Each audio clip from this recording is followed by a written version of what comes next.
Should no longer be called elite. Just say expensive.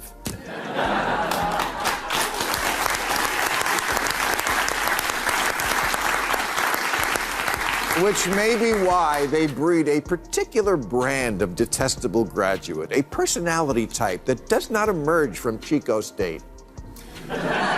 Bill Maher just went straight for the jugular of woke elitism, the Ivy League. And let's just say it was fireworks from start to finish. The man did not hold back. Maher, who's long warned that America's top universities have traded logic for ideology, unleashed a scorching monologue exposing what these so-called ivory towers have become. It wasn't polite, it wasn't filtered, it was brutal honesty wrapped in razor-sharp wit. Buckle up, this one's going to burn. Let's dive right in. Why despising Israel became pretty much a requirement of the American left is colleges, elite colleges, the mouth of the river from which this and all manner of radical left, illiberal, yes, illiberal nonsense flows. Supporting all black, that is, segregated dorms, segregated graduation ceremonies and orientation programs, which occur on hundreds of campuses, is illiberal. So is the racism against Asian applicants. Maher didn't hold back for even a second. He dropped truth bomb after truth bomb on America's so-called woke universities, calling them out for dividing students instead of uniting them. And he's absolutely right. Now, one of America's greatest strengths has always been its diversity. A nation built from countless backgrounds, cultures, and beliefs, all standing together under one flag. It's called the United States for a reason. Generations fought and sacrificed to create a country where people could stand shoulder to shoulder, regardless of race or religion.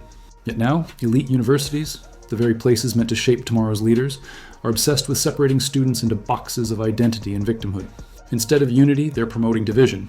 Maher just said what millions already know. This isn't progress, it's regression. Speakers off of campus.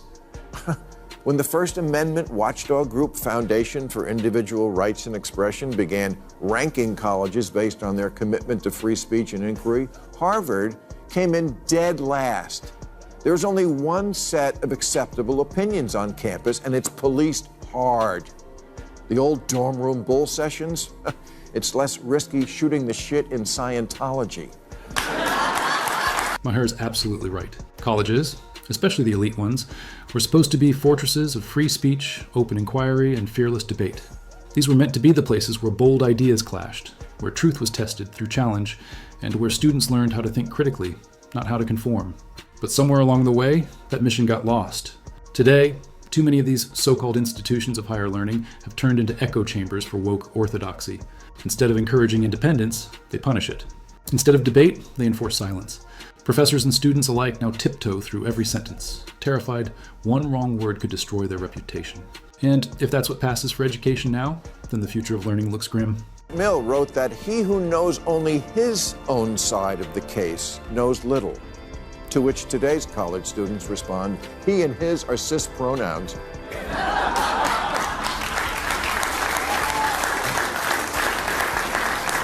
That commit violence against queer and BIPOC communities, so who cares what John Stuart Mill says, whoever he is?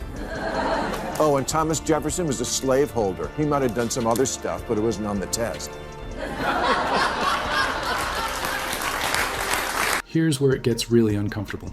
Once upon a time, universities were the birthplaces of innovation, critical thinking, and genuine problem solving. But now, many graduates can't think for themselves without first checking whether their opinions align with the latest social script.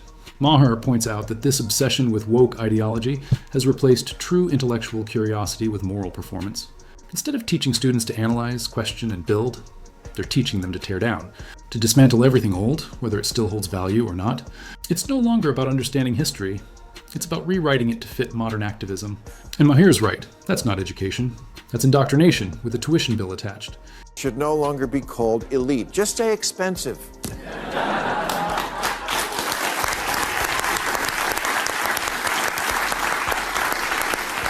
Which may be why they breed a particular brand of detestable graduate, a personality type that does not emerge from Chico State. I'm completely with Bill Maher on this one. These so-called elite universities may charge outrageous tuition, but they're no longer producing graduates ready for the real world. The diplomas might look prestigious, but what's the point if the education behind them is hollow? Too many students are products of a watered-down system that values identity politics, virtue signaling, and emotional comfort over skill, discipline, and critical thinking. The result? A generation that can passionately argue about pronouns but struggles to function in a workplace or solve real problems. Maher's right. These schools have lost their purpose. They were built to create thinkers and innovators, not fragile activists. Prestige means nothing if it isn't backed by substance, strength, and intellect. Sure, they occasionally turn out someone decent, but for every Barack Obama, there are two Josh Hawleys. The former debate team jerk-off who had no friends, that no one likes today, and yet somehow manages to win a statewide popularity contest. Box-checking brown-nosers who don't actually believe anything except that tricking stupid people's fun. That awkward silence, followed by scattered applause when Maher mentioned Senator Josh Hawley, said everything without needing a word. It showed just how uncomfortable people get when politics collide with bias. Maher might not like Hawley, and that's fine, but disliking someone doesn't make their supporters ignorant. People have different beliefs, values, and heroes. Some admire Hawley, others prefer Obama. That's democracy. Messy, loud, and full of disagreement. Maher's opinion on Hawley, no matter how sharp, is still just that, an opinion. And that's the beauty of free speech. It gives everyone the right to voice their truth, left, right, or center. In the end, freedom of thought isn't about agreement. It's about allowing differences to exist without fear or censorship. Like these men like these, and the kids who signed the Harvard letter have nothing in common. Actually, I think they do. They all came out of an asshole factory. So,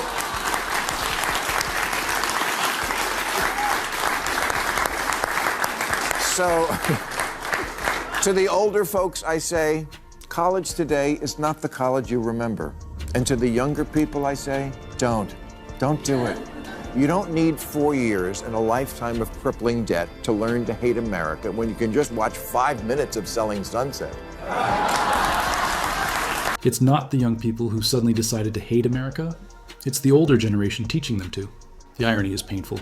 The same politicians who claim to fight for the people are the ones spreading resentment and division.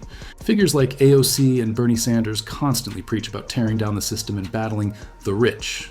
Yet they're the ones rubbing elbows with the elite at fundraisers and flying first class. Even worse, they romanticize nations like Iran, Iraq, and Palestine, countries notorious for human rights abuses, while condemning the very nation that gives them the freedom to speak, protest, and run for office. Instead of teaching gratitude for opportunity, they're teaching contempt. Maher is right. This isn't progress. It's self-destruction disguised as virtue. Parents have 300 grand they absolutely need to flush down the toilet, put it in crypto, or buy a van, go to a national park and feed yourself to a bear.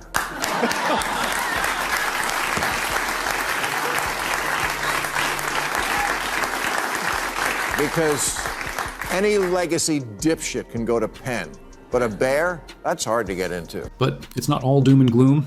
There's pushback rising, and Donald Trump is leading the charge. He's made it clear he won't sit quietly while universities drown in ideological madness. Trump has taken legal action against institutions accused of promoting divisive, far-left agendas on campus. He's even called out educators who've swapped logic and learning for activism and anti-American rhetoric. Whether you love him or hate him, you can't deny his movement to restore sanity in education has struck a chord with millions of frustrated parents and students who just want schools to teach knowledge, not politics. It's a bold step, one that could mark a turning point in the culture war over academia. And maybe, just maybe, it's the start of bringing balance back to higher education. American Families Plan asks the taxpayers to pony up hundreds of billions so that everyone can go to college, and billions more for subsidized childcare so our kids can go to school while we go to school. The theory being that all this education trickles down and eventually gets to Florida.